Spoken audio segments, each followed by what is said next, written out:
Hello bakunzi ba Samuzo TV, mbanje kubasuza n'inzira ko umeze neza. Mbibutsa gukanda subscribe, like, share na comment kugira mukomeze kubona amakuru ku gihe.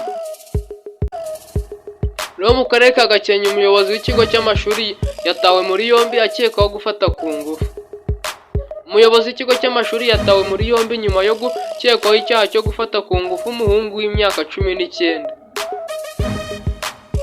Na ukuri rya Jean Damuru w'imyaka 48 y'amavuko uyobora ikigo cy'amashuri cya GS Bitaba giherereye mu kagari Karwa umurenge wa Muzo mu karere ka Gakenke watawe muri yombi ngo yari amaze iminsi ashakishwa n'inzego zishinzwe umutekano nyuma yo gukekwaho icyaha cyo gufata ku ngufu umwana w'umuhungu ukomoka mu murenge wa Kamubuga akagari ka Kidomo.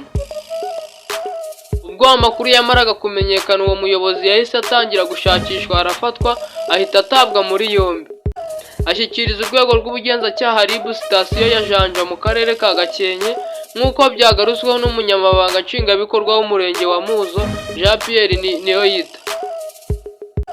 Ati natwe twamenye amakuru y'uko yafashwe yari yamaze amezi 3 mu gihano yari yahawe kubwo kugaragaza imyitwarire mibi mu kazi, bikaba bishoboka ko n'icyo cyaha cyo gusambanya umwana akekwaho yaba yaragikoze muri icyo gihe yari mu gihano. Yakomeje agira ati gusa icyo gihano ntabwo yari yakirangije agaruka mu kazi, ariko bihurana nuko hari hatanzwe ikirego cy'uko yafashe ku ngufu uwo muhungu. Ubwo yabimenyaga rero ko bamureze yahise atoroka, biba ngombwa ko inzego zibishinzwe zirimo DASSO, umurenge na RIB zimushakisha aza gufatwa. Amakuru dufite ni uko afungiwe kuri sitasiyo ya Janja. Mu butumwa bwe Gitifu Niyoyita yakanguriye abarezi kurangwa n'imyitwarire myiza bakaba intangarugero kubo bayobora n'abo barera. Ati imyitwarire myiza ku muyobozi wo kuri uru rwego ibera abarezi n'abanyeshuri urugero, bigafasha no mu gutegura hazaza hano hazira ibyaha nk'ibyo. Ibimenyetso by'ibanze byakusanyijwe isambanywa ryaba ryakorewe uwo muhungu byashyikirije Isange One Stop Center ya Nemba muri Kanama 2024, ndetse uwo bikekwaho yafashwe ku ngufu ahabwa serivisi za Isange One Stop Center.